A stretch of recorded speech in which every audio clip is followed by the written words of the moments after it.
여러분, 셀라라는 말은 읽을 때 넣으셔도 좋고 빼셔도 좋습니다. 왜 그런가 하면 의미가 무엇인지를 아무도 아는 사람이 없습니다. 이거는 뭐 성경학자 어느 사람도 정확한 대답을 지금 하지 못하고 있는데, 원래 이 시편이라는 것은 서로 노래하는 내용이고 기도하는 내용이기 때문에 노래하는 가운데서 이 옛날 유대인들이 어떤 이 중간에 어떤 그 요사이 말로 말하면 아멘 하는 그런 어떤 그 대중의 응답 비슷한 거, 또 뭐 우리나라 창으로 말하면 좋다 하는 그런 뭐 중간에 뭐 넣는 거 있죠. 이런 식으로 그 삽입한 것이 아닌가 이렇게 추측만 합니다. 그러나 그것이 정확하게 무엇인지를 몰라요. 그러니까 여러분이 뭐 부담스럽게 생각지 마세요. 그 셀라는 빼고요. 한번 1절부터 우리 같이 한 목소리로 찬찬히 생각하면서 다시 한번 우리 읽습니다. 여호와여, 나의 대적이 어찌 그리 많은지요. 일어나 나를 치는 자가 많소이다. 많은 사람이 있어 나를 가리켜 말하기를 저는 하나님께 도움을 얻지 못한다 하나이다.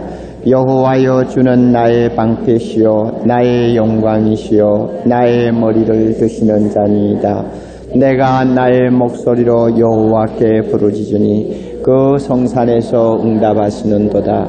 내가 자고 깨었으니 여호와께서 나를 붙드심이로다. 천만인이 나를 둘러 치려하여도 나는 두려워 아니하리이다. 여호와여, 일어나소서. 나의 하나님이여, 나를 구원하소서. 주께서 나의 모든 원수의 뺨을 치시며 악인의 일을 꺾으셨나이다. 구원은 여호와께 있사오니 주의 복을 주의 백성에게 내리소서. 아멘. 기도드리겠습니다.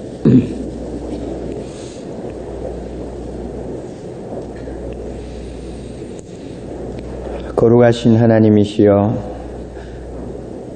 다윗이 시편 제3장에 있는 이 은혜스러운 기도를 어떤 상황에서 했는지 우리가 그 현실에 직접 몸을 담을 수는 없습니다마는 이 말씀을 통해서 다윗이 받았던 은혜를 우리 모두가 다시 받기를 소원합니다.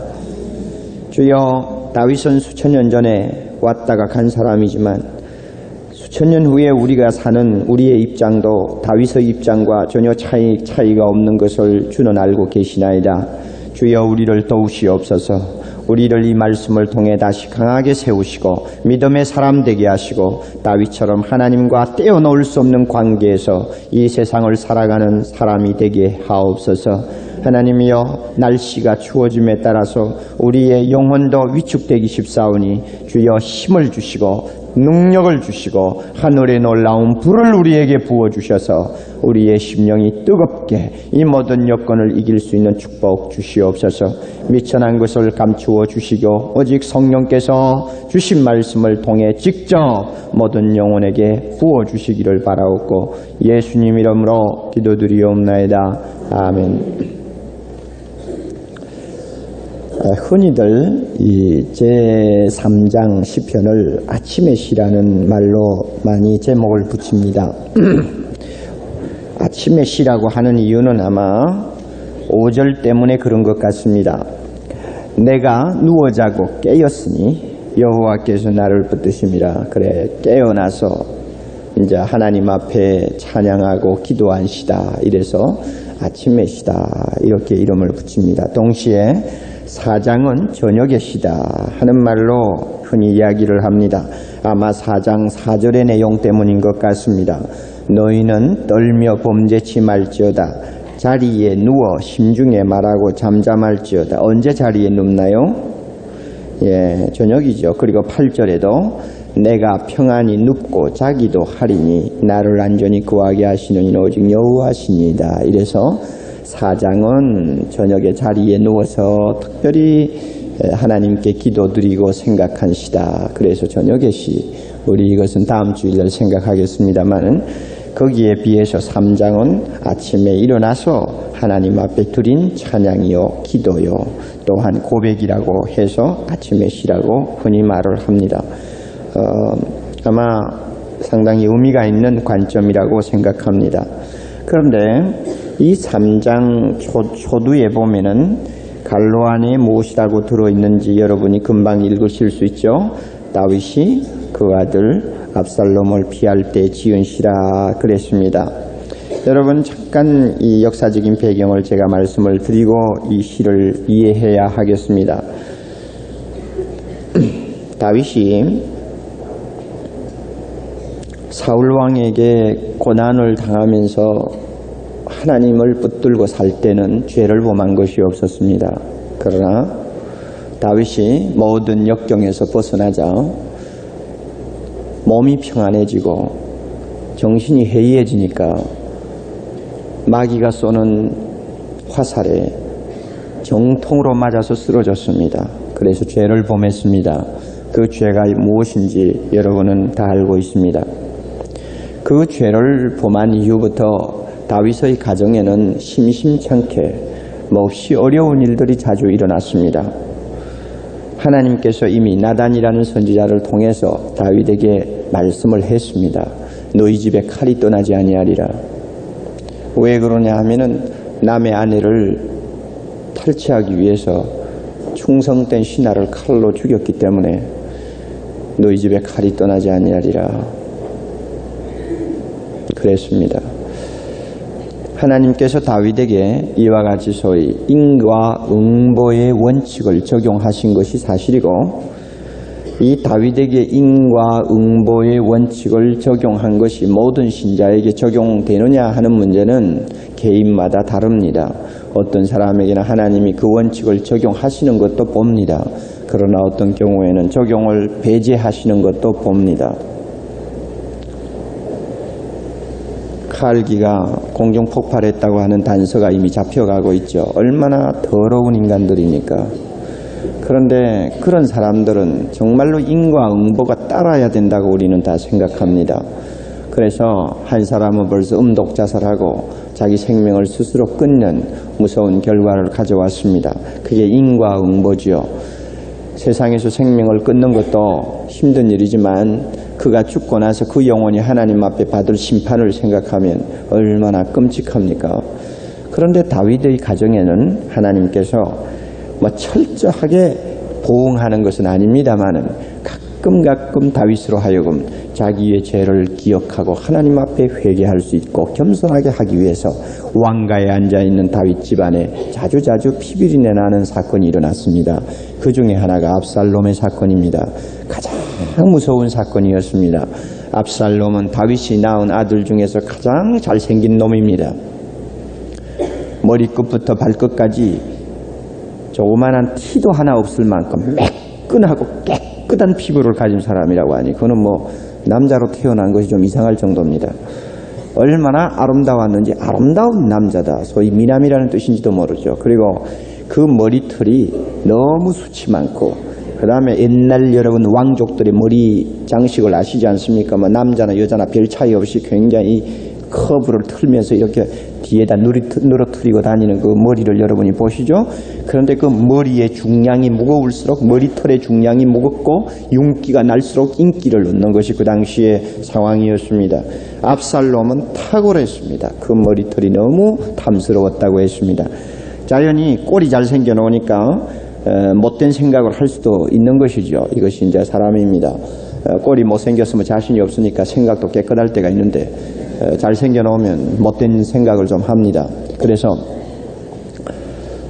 나중에 이제 가만히 보니 아버지가 연세가 많아지고 그 다음에 또 왕 하나가 한 40년 가까이 지배를 하면 좀 실증도 날 수가 있겠죠. 그러니까 민심을 훑어보니 약간 불만도 있는 것 같고 그러니 압살롬이 흑심을 품기 시작했습니다. 자기가 가만히 있어가지고는 왕권이 자기에게 돌아올 확률이 거의 없습니다. 왜냐하면 이미 아버지에게 밑배였기 때문에 벌써 자기는 눈에 난 아들이라는 것을 알았습니다. 그래서 내가 이거 어떻게 좀 무력을 통해서라도 왕권을 잡아야 되겠다 하고는 4년 동안 작업을 했습니다. 그 당시에는 중요한 재판은 전부 왕에게 직소를 하는 것이 일반적인 상황이었는데 왕한테 와서 자기의 억울한 사정을 재판받기 위해서 오는 백성들을 중간에서 가로챈 것입니다. 가로채서 자기가 적당히 재판해주고 인기를 얻으려면은 잘한 사람에게는 잘했다고 하고 또 억울한 사람은 억울한 것을 풀어주고 또 무엇인가 잘못했지만은 힘이 있어 보이는 사람은 적당히 그냥 덮어주고 이렇게 해서 모든 인심을 자기가 도둑질하기 시작했습니다. 4년 동안 인심을 도둑질했어요. 그래서 성경에 보면 이스라엘의 마음이 압살롬에게로 돌아가느니라 하는 말씀이 나옵니다. 그래서 민심이 보이지 않게 아들에게로 넘어갑니다. 하기야 그렇지 않습니까? 늙어가는 사람보다도 젊은 사람에게 사람들이 매력을 더 느끼는 것은 사실이죠. 그렇기 때문에 쉽게 인심을 잡을 수 있었습니다. 4년 동안 인심을 잡은 다음에 드디어 헤브론에 내려가서 반란을 일으켰습니다. 요즘 말로 말하면 쿠데타입니다.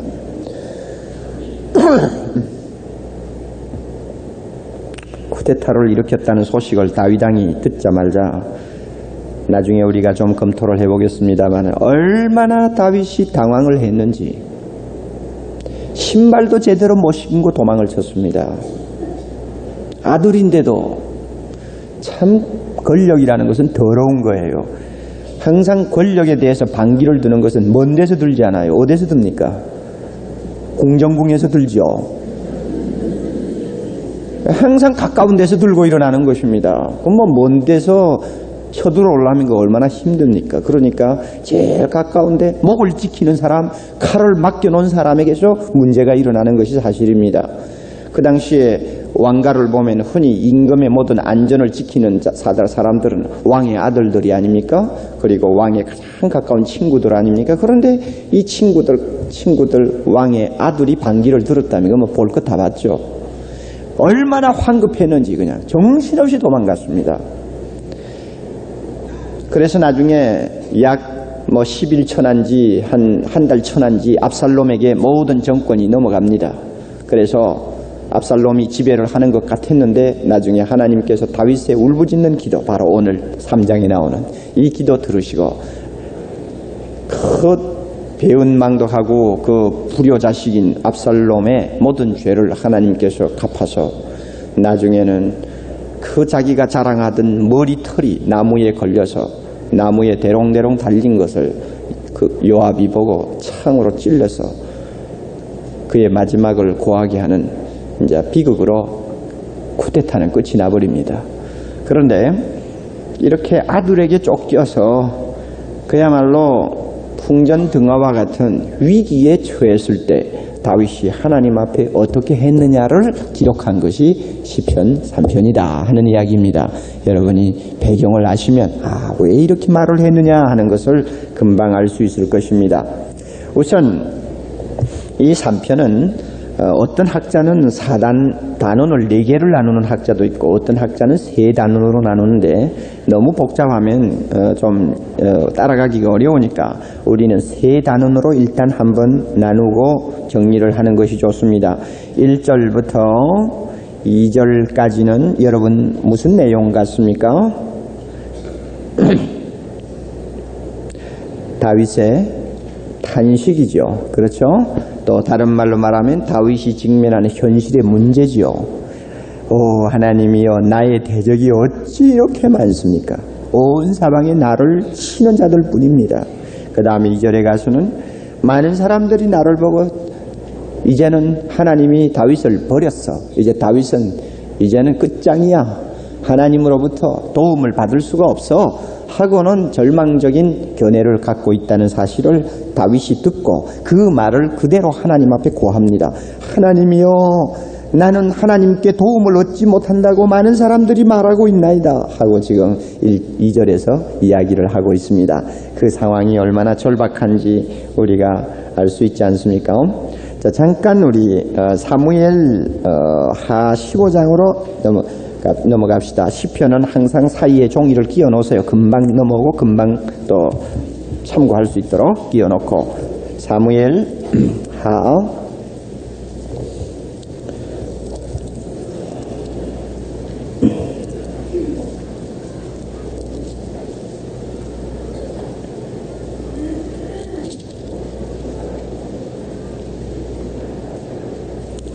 사무엘하 15장 12절 제사 드릴 때 압살롬이 사람을 보내어 다윗의 모사 길로 사람 아히도벨을 그 성읍 길로에서 청하여 온지라. 자, 그 다음에 무엇입니까? 반역하는 일이 커가매 압살롬에게로 돌아오는 백성이 많아지니라. 그 다음에 또 13절 보면 사자가 다윗에게 와서 고하되 이스라엘의 인심이 다 누구에게 돌아갔어요? 압살롬에게로 돌아갔나이다 한지라. 뭐 대적이 주변에 얼마나 많아졌는지요.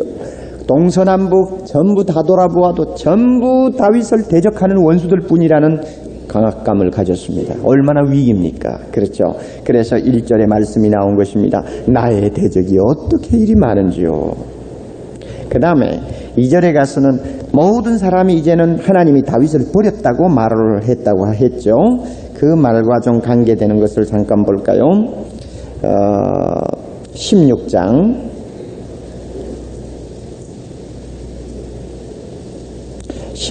7절 8절 봅니다.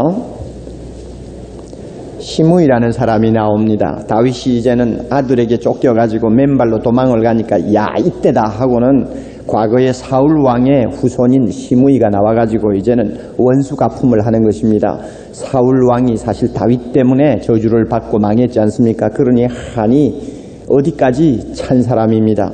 그래서 다윗이 정권을 쥐고 있을 때는 꼼짝 못하고 끽소리 못하고 있다가 다윗이 이제는 쫓겨가니까 잘됐다 하고는 나와가지고 지금 이제는 분풀이를 당하는 것입니다. 시므이가 어떻게 했습니까? 저주하는 가운데 이와 같이 말하니라. 피를 흘린 자여 비루한 자여 가거라 가거라 가거라 가거라. 요즘 말하면은 어느 지방 사람들이 누구를 보고 살인자 하는 거나 비슷한 거죠. 예. 비루한 자여 가거라 가거라. 사울의 족속의 모든 피를 여호와께서 내게로 돌리셨도다. 그 대신에 네가 왕이 되었으나 그 다음에 보세요. 여호와께서 나라를 내 아들 압살롬의 손에 붙이셨도다. 보라 너는 피를 흘린 자인 거로 화를 자취하느니라. 이 말을 종합하면 하나님이 너를 버렸다 하는 이야기입니다.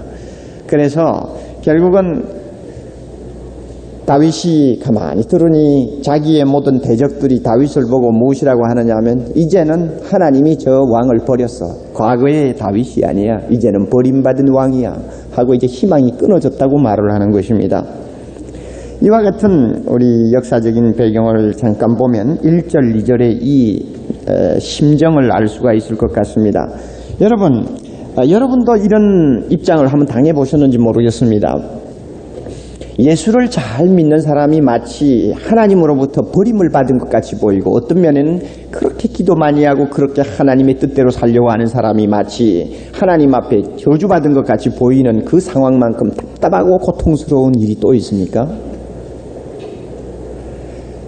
우리 주변에 안 믿는 가족들, 안 믿는 식구들이 보는 상황에서 예수 믿는다고 날마다 교회 뛰어다니고 성경 읽고 뭐 기도한다는데 안 믿는 사람에게 찾아오지 않는 어떤 불행이나 고통이 찾아와서 다른 사람 눈에 마치 내가 완전히 기도하는 것도 헛것이요 하나님 믿는다는 것도 아무것도 아니요 사실 하나님이 복을 주지 않고 오히려 저주한 것 같이 보이는 그런 처지가 되어버렸다고 합시다.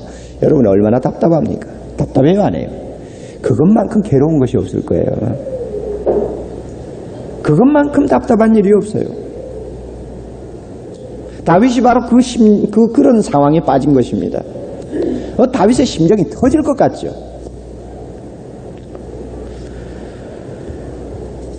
그런데 이제 다윗의 다른 점이 나옵니다. 다윗의 다른 점이 나옵니다. 대적이 많고 많은 사람이 다윗은 이제 희망이 없다. 하나님으로부터 버림받았다 하고 이제 단정을 하는 그 절망적인 상황에서 다윗은 어떻게 했느냐. 자, 이제 3절부터 6절까지는 다윗의 확신을 이야기합니다. 바로 앞에는 다윗의 탄식을 이야기한다고 했다면 이제 3절부터 6절까지는 다윗의 확신입니다. 아마 3장의 가장 하이라이트가 바로 여기에 있지 않느냐 생각합니다. 다윗의 확신. 이 본문을 좀 검토합니다. 무슨 확신이냐? 첫째는 하나님이 자기의 방패라는 확신입니다. 그래서 다음에 따라오는 영광이요 머리를 드시는 자요 하는 말은 하나님이 나를 방패와 같이 보호벽이 되시고 나를 지켜주신다는 말이 되겠습니다. 그래서 다윗은 첫째 무슨 확신을 가졌느냐? 하나님은 나의 방패, 나의 보호자다. 특별히 이 나의 머리를 드시는 자신이다 하는 말씀은 다시 사무엘 하에 넘어가면 우리가 좀 연관시켜 볼 수 있는 본문이 하나 있습니다. 사무엘 하 15장 30절을 한번 보세요.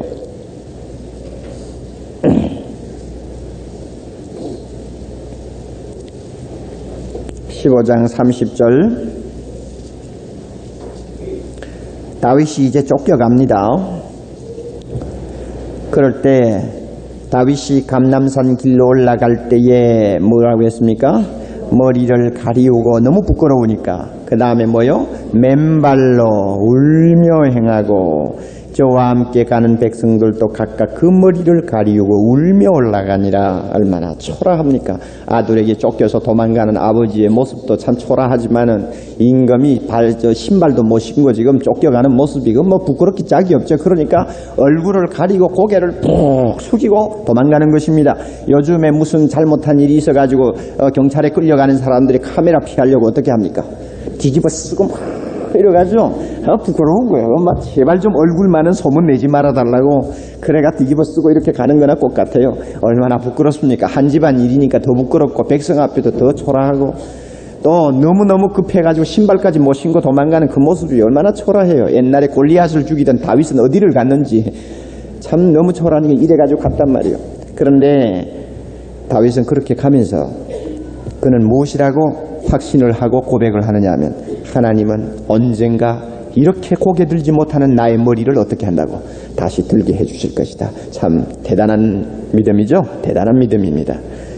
그 다음에 두 번째 그 다윗의 확신 중에 하나는 4절인데 기도의 응답에 대한 확신입니다. 하나님은 내가 부르짖으면 이때까지 들어주시지 않는 일이 없었어. 그러니까 이번에도 내가 부르짖으면 내가 소리내서 어린애처럼 하나님 앞에 부르짖으면 하나님은 반드시 응답하신다. 이 기도의 응답. 그 다음에 5절은 내가 누워자고 깨웠으니 여호와께서 나를 붙드심이로다. 하나님께서 이 위기 속에서 끝까지 붙들어 주실 것이다 하는 확신입니다. 그 다음에 6절은 천만인이 나를 둘러치려 하여도 나는 두려워 아니하리이다. 하나님이 주시는 평강이 반드시 나를 지켜주실 것이다. 하나님이 내 마음의 공포를 제거해 주실 것이다 하는 확신입니다. 자, 몇 가지 확신입니까? 하나님이 나의 방패, 하나님은 나의 기도의 응답자, 그 다음에 하나님은 나를 붙드시는 자, 하나님은 내 마음의 공포를 제거하신다. 두려움을 제거해 주신다. 이 확신을 다윗이 지금 이야기합니다. 그런데 문장 구조를 가만히 보면 앞으로 하나님께서 자기를 방패로 지켜주실 것이라는 말입니까? 지금 지키고 있다는 말입니까? 가만히 보세요. 또 4절도 앞으로 내가 부르짖으면 하나님이 응답하실 것이라는 말입니까? 이미 응답하시고 계신다는 말입니까? 참 이상하지요. 표현이 참 이상합니다. 5절도 나를 붙들고 있다고 지금 이야기합니다. 6절도 지금 나는 두려워하지 않는다고 말합니다. 자, 이런 것을 확신이라고 합니다. 손에 들어오지를 않았는데 들어온 것 같이 믿고 고백하는 것을 확신이라고 합니다. 다윗은 지금 쫓겨가고 있어요. 어떤 면에는 생명이 참 그야말로 이거는 위기에 처했는데 그 신앙은 어떤 태도냐 하면 갈수록 어려워질수록 캄캄해질수록 하나님에 대한 확신은 더 강해지는 것입니다. 이것을 일컬어서 확신이라고 합니다. 여러분, 다윗은 이렇게 아들에게 쫓겨서 자기 생명을 건지기 위해 도망치는 마당에서도 그의 눈은 사건을 보지 않고 누구를 보았습니까? 하나님을 보는 것입니다. 우리가 이것을 배워야 합니다. 사건을 보면 사건이 온 천지에 가득해버립니다. 그러나 하나님을 보았을 때는 그 문제나 그 위기는 하나님 앞에서는 아무래도 작아 보일 수밖에 없습니다. 그러므로 하나님을 올려다 볼 때에 그 모든 어려움을 극복할 수 있는 새로운 힘을 얻습니다. 그런데 어떤 자세로 하나님을 보아야 합니까? 흔들리는 자세입니까? 확신의 자세입니까? 확신의 자세. 하나님이 분명히 자기를 어떻게 해 주실 것이라는 사실을 아예 받은 것처럼 인정하고 하나님을 보는 자세. 이것이 위기를 만난 다윗에게서 우리가 배워야 합니다. 그리고 다윗은 하나님을 바라보는 그 자세가 막연히 그저 주여 하는 자세가 아닙니다. 기도하는 자세였습니다. 부르짖는 자세였습니다. 이것도 우리가 배워야 합니다. 자연히 부르짖으니까 그는 어떤 상황에 인도를 받았느냐 하면 5절입니다. 여러분, 다윗은 지금 누워서 눈을 붙일 수 없는 지금 상황에 놓여 있습니다. 우리 잠깐 다시 사무엘하로 넘어가십시다. 17장 사무엘하 17장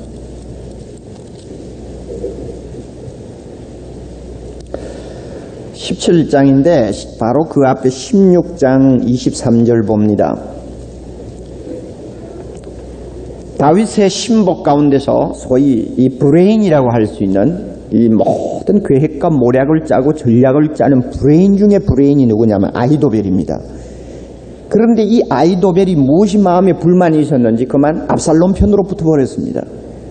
자, 그때의 아히도벨의 베푸는 모략은, 그 머리에서 나오는 모략은 무엇과 같다고 그랬어요?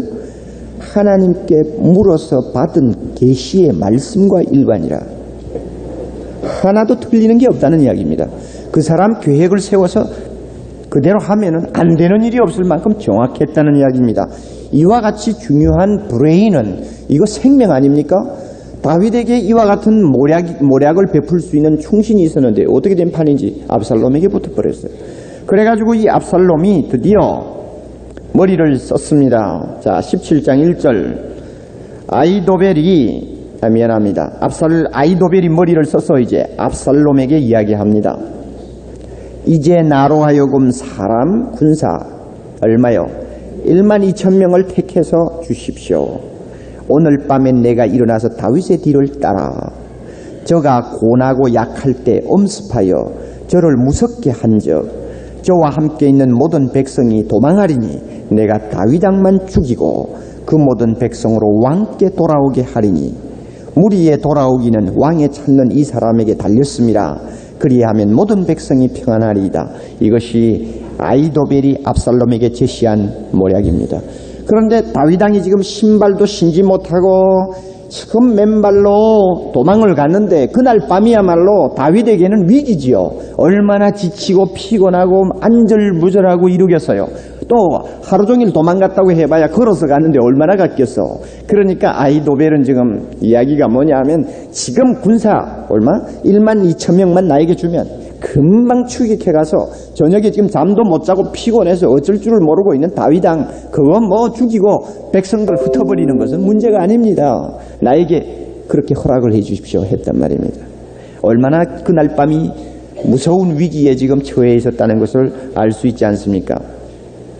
그런데 감사하게도 하나님께서 그 모략을 압살롬이 듣지 않도록 해 주셨습니다.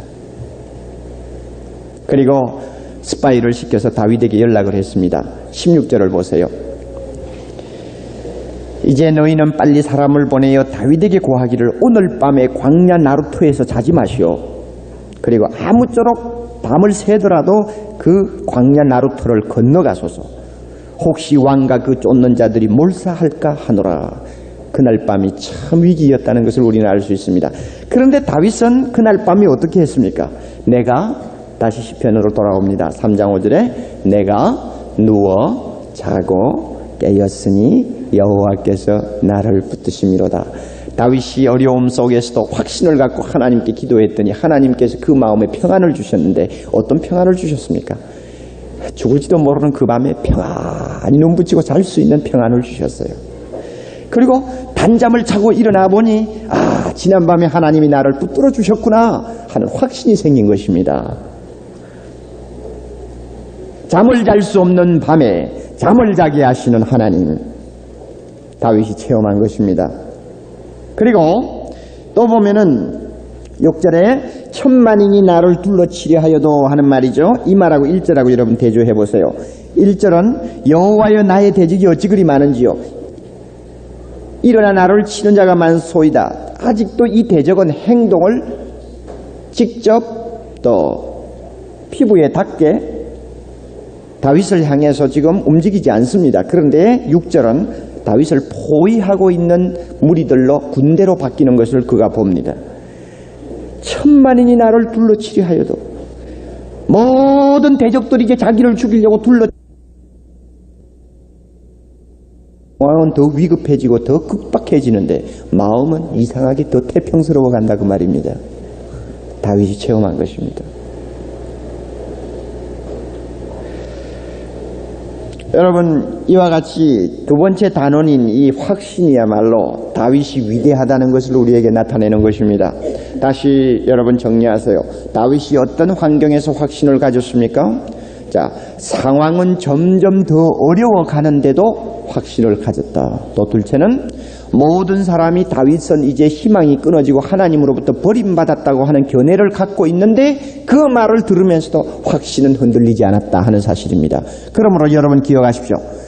주변 환경이 어떻게 되어가는 데 따라서 여러분의 믿음이 흔들리도록 해서는 안 됩니다. 또 다른 사람들이 나에게 무엇이라고 하는 말에 따라서 여러분의 확신이 흔들리도록 해서는 안 됩니다. 예수 믿는 사람은 환경과 별도로 내 확신이 있어야 됩니다.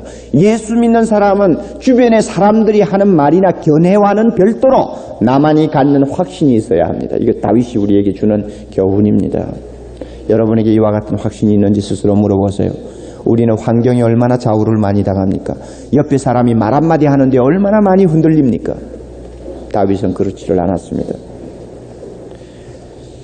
그리고 마지막 세 번째 단어는 7절부터 8절은 다윗의 간절한 간구입니다. 하나님이여 일어나소서. 그리고 이 원수를 주께서 물리치시고 그들의 뺨을 치시고 이를 꺾어 주시옵소서. 하나님이여 주의 복을 이 백성에게 내려주소서 하고 임금답게 자기와 백성을 위해서 마지막으로 기도하는 장면이 나옵니다. 이렇게 우리가 3장 전체를 분석하면 첫째는 다윗의 무엇이라고 그랬죠? 다윗의 탄식 또 형편의 어려움 이것을 이야기하고 두 번째는 그 상황 속에서 다윗이 어떤 확신을 가졌느냐를 말하고 마지막은 그 확신의 근거에서 하나님 앞에 기도하는 장면이 나옵니다. 우리 이와 같은 내용을 가지고 잠깐 한 몇 분간만 두 가지 측면에서 적용을 해 보십시다. 우리는 다윗처럼 임금도 아니고 다윗처럼 아들이 쿠데타를 일으킬 염려도 전혀 없습니다. 그렇죠. 그러니까 임금이 아니고 권력을 잡지 아니한 사람의 행복이 바로 여기에 있습니다. 누가 내 자리 차지하려고 도전하는 일도 없고요. 얼마나 편하고 감사합니까? 그런 의미에서 사실 다윗하고 나하고는 관계가 없는 것처럼 보일지도 모릅니다. 그러나 두 가지 의미에서 이 말씀은 우리에게 큰 교훈을 줍니다. 첫째는 영적 싸움에서 우리가 얻어야 되는 교훈이 있습니다. 자, 여러분, 우리는 왕입니까? 아닙니까? 대답하세요. 우리는 왕입니까? 아닙니까? 왜 이렇게 힘을 잃고 있죠? 우리 할렐루야 한번 할까요? 여러분, 내가 할렐루야 하면 여러분 따라하세요. 자, 할렐루야! 우리 교회는 아직도 이런 소위 할렐루야 아멘 이런 합창을 하는 데는 별로예요.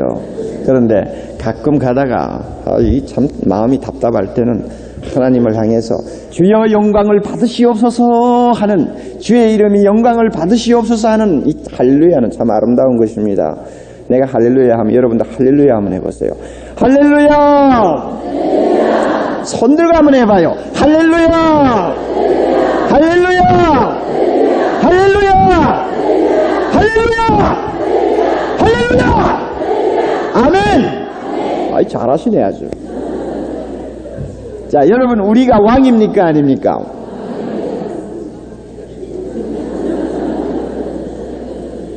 누구의 왕이죠? 주님께서 우리를 왕같은 제사장이라고 했습니다. 그리고 주님이 장차 나타날 나라에서 이 온 세상을 다스릴 때 우리를 좌우편에 앉게 하시고 우리와 함께 왕노릇 하신다고 했습니다. 우리는 예수님 때문에 왕직을 가진 사람들입니다.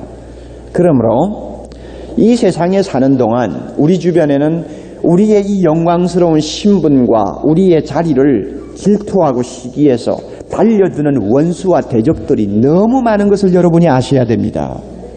그것이 누굽니까? 마귀입니다.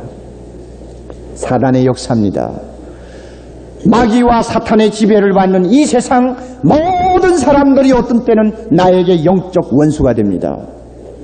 그 원수는 가족 식구가 될 수도 있습니다. 그렇게 해서 하나님의 자녀답게 믿음으로 살지 못하게 갖가지 수단 방법을 동원해서 우리를 왕답지 못한 자리로 끌어내리려고 쉴 사이 없이 공격합니다. 이것을 여러분이 아셔야 됩니다. 여러분 자녀 키워보셨죠? 자녀들이 국민학교 때 부모 밑에서 너무 행복하게 자랍니다. 이 어린 아이가 생각할 때, 야, 세상은 늘 이렇게 행복하고 아름답고 이렇게 편안하고 좋구나. 세상이 늘 그러리라고 생각하는 아이는 인격적으로 어떻습니까? 미성숙된 아이입니다. 그렇죠? 미성숙된 사람입니다. 그러나 야, 인생은 진지해. 인생은 참 산다는 것은 보통 어려운 일이 아니야 하고 이제 긴장을 하면 그 아이는 어떻습니까? 인격적으로 좀 성숙했다고 말할 수 있습니다.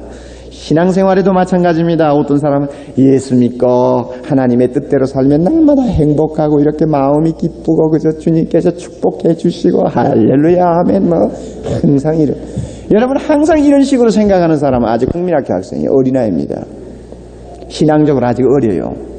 그러나 예수 믿는다는 것은 싸움이요, 예수 믿는다는 것은 신앙의 시련이 언제든지 올 수 있고, 예수 믿는다는 것은 주님을 위해서 생명도 어떤 때는 바쳐야 된다고 하는 진지한 자세를 가지고 긴장해서 쳐다보는 그런 사람은 신앙적인 면에서 성숙한 사람입니다.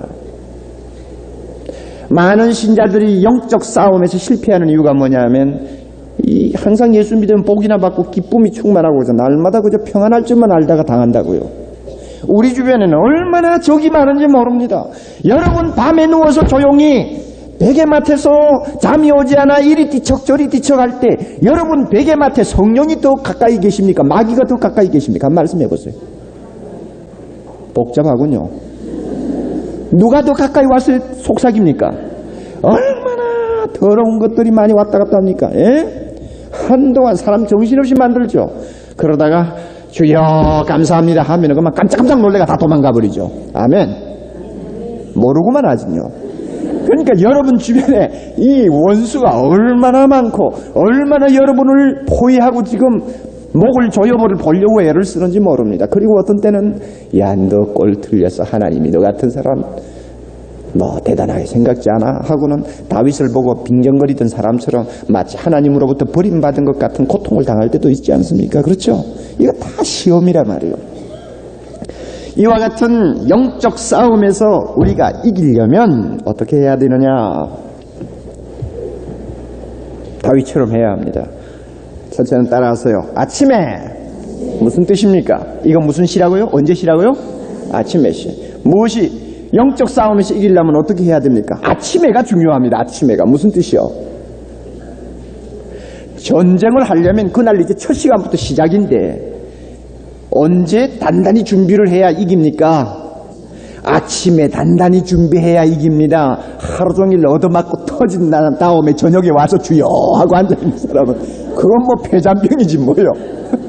그러지 않고 아침에 단단히 일어나서 준비하는 자세, 누구와 하나님과 함께 앉아서 준비하는 자세, 이것이 필요합니다. 말씀 들고 다윗처럼 지금 내가 처한 여러 가지 영적 어려움을 주님께 직접 단식을 하든지 뭐 불평을 하든지 하나님 앞에 고하고, 그러면서도 또 무엇을 가져야 합니까? 흔들리지 아니하는 믿음으로 고백할 줄 알고 그 다음에는 기도하고 벌떡 일어나면 하나님께서 그 하루를 영적으로 승리하도록 인도해 주십니다. 그래서 중요한 것은 아침에, 그 다음에 두 번째는 확신. 내가 마음에 무슨 생각을 하느냐가 중요합니다. 예? 어제 전방에 다녀왔는데 그 전방 7사단을 지키는 우리 교회 민집사님이 그러시대요. 사단장으로서 하시는 말씀이 그 사단에 보면 전부 다 할 수 있다 할 수 있다 구호입니다. 그래서 제가 여러 가지를 좀 캐물어 보았습니다. 그런데요, 한 가지 제가 발견한 거 있어요. 어떤 질문을 해도 소신이 없는 대답을 하지를 않으세요. 내가 볼 때 아이고 뭐 사람이 아무리 준비하고 아무리 뭐 할 수 있다고 소리쳐도 어떤 일을 당하면 어떻게 합니까? 그거야 막지 못하지 않습니까? 하고 슬쩍 삐쳐보았더니 하는 말씀이 아닙니다, 목사님. 우리가 최선을 다해서 하면 얼마든지 막을 수 있습니다. 뭐 얼마나 확신이 단단한지 모릅니다. 그러니까 모든 사단 중에 금년에 1등 사단이 내가 대통령 표상을 받았지 않았습니까? 우리가 신앙생활을 하면서 많은 사람이 날 보고 이제 희망이 없다 이래도 내가 어떤 생각, 어떤 확신을 갖고 대면하느냐에 따라서 상황이 달라집니다. 그러니까 믿음이 있어야 됩니다. 사람 말에 귀를 기울이지 마세요. 환경을 보고 흔들리지 마세요. 내 믿음이 무엇이냐가 중요합니다.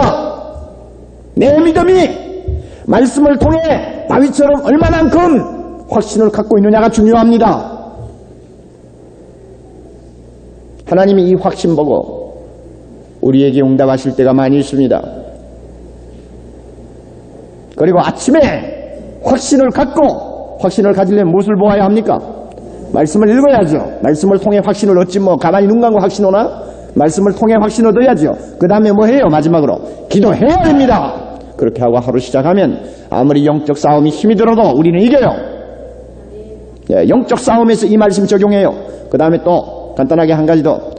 개인적으로 당하는 어떤 시련과 위기에서 이 말씀 적용하세요. 우리가 세상을 살다 보면 갑자기 눈앞이 캄캄해지는 일들이 일어납니다.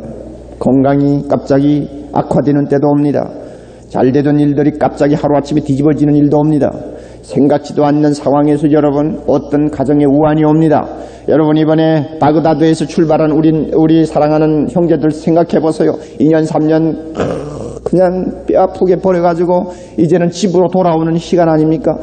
이제는 한 4-4시간 비행기 탔으면 대부분이 눈을 감고 전부 생각에 잠겼을 것이고 어떤 사람은 눈을 감고 가족들의 뭐 꿈을 꾸고 있을 때도 있을 것이고 가서 무엇을 할 것이다 하고 생각할 때 여러분 사건이 일어나는 거였어요. 사람이 일어날 수가 없어요.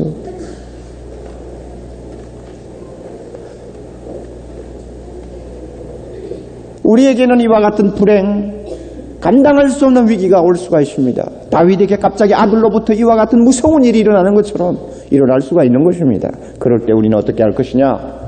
다윗처럼 해야 합니다. 다윗처럼. 제일 중요한 건 무엇이냐 하면 확신입니다. 아무리 환경이 절망적이라고 할지라도 절망을 하지 않을 수 있는 확신이 필요합니다. 하나님이 나를 붙드신다. 하나님은 나의 방패시다. 하나님은 나의 기도 반드시 들어주신다. 하나님은 내 마음의 공포를 제거하시고 평안을 주신다. 이와 같은 확신, 이거 필요합니다. 여러분 가운데 이와 같은 다윗과 비슷한 또 다윗의 상황과는 좀 다르겠지만은 크고 작은 여러 가지 문제와 씨름하는 분들이 계실 것입니다. 자신에게 믿음이 얼마만큼 있는지 한번 다시 살펴보세요. 그래서 잠을 잘 수 없는 밤인데도 잠을 잘 수 있게 하시는 하나님의 은혜를 한번 체험해 보세요. 그리고 이런 가정의 불행이나 개인의 어떤 위기를 당하면 제일 무서운 시간이 언제냐면 아침입니다. 여러분 경험해 보셨어요? 아침이 제일 무섭습니다. 온 천지가 밝아집니다. 눈을 뜹니다. 갑자기 밝아지고 온 천지가 환해지고 이제 일어나야 된다고 할 때는 막 가슴이 그냥 내려앉습니다. 무겁습니다. 겁이 납니다. 사람 만나기도 싫어지고 그래요. 아침이 제일 힘들다고 그래요. 차라리 밤이 그냥 계속됐으면 좋겠다. 이런 생각을 갖는 것이 어려운 위기를 만나는 사람들입니다. 그러므로 이 아침을 어떻게 요리하느냐에 따라서 이 위기와 대결할 수 있는 힘을 얻느냐 힘을 얻지 못하느냐가 결정이 납니다. 아침에 역시 위기와 시험을 당한 사람에게도 아침이 중요합니다. 세상이 겁이 납니다. 사람이 겁이 납니다. 오늘 하루 일을 어떻게 보낼지 겁이 납니다. 그럴 때 누구한테 아침에 일찍 일어나서 뛰어가야 합니까? 누구한테 뛰어가요? 하나님이 계시는 곳으로 뛰어가야죠. 뛰어가는 방법은 성경 들고 주여 하고 뛰어가는 것입니다. 그러면 오냐 하죠. 하나님이 아무리 내가 위기를 당해서 어려워도 하나님은 부르면 오냐 합니다. 그래서 아침 첫 시간을 하나님과 만나서 마음에 흔들리는 확신을 다시 강하게 붙들어 매고 그 다음에 하나님 앞에 진지하게 자기의 상황을 놓고 기도하고 하나님 앞에 참 하루를 살 수 있는 지혜와 용기와 은혜를 주시고 또 문제를 해결할 수 있는 길도 열어달라고 간절히 기도하고 일어나면 그 다음부터 하루를 거뜬히 이길 수 있는 능력을 받습니다. 믿습니까? 그리고 하루 이틀 사흘 넘기다 보면 생각밖에 문제가 이리도 해결되고 저리도 해결되고 그저 둥글둥글 돌아가면서 그저 다 처리되는 것 아닙니까? 이게 다 세상이란 말이요. 깜빡깜빡 죽을 것 같아도 살다가 보면 어떻게 그 고비를 넘겼는지 다 넘기는 것이 인생입니다.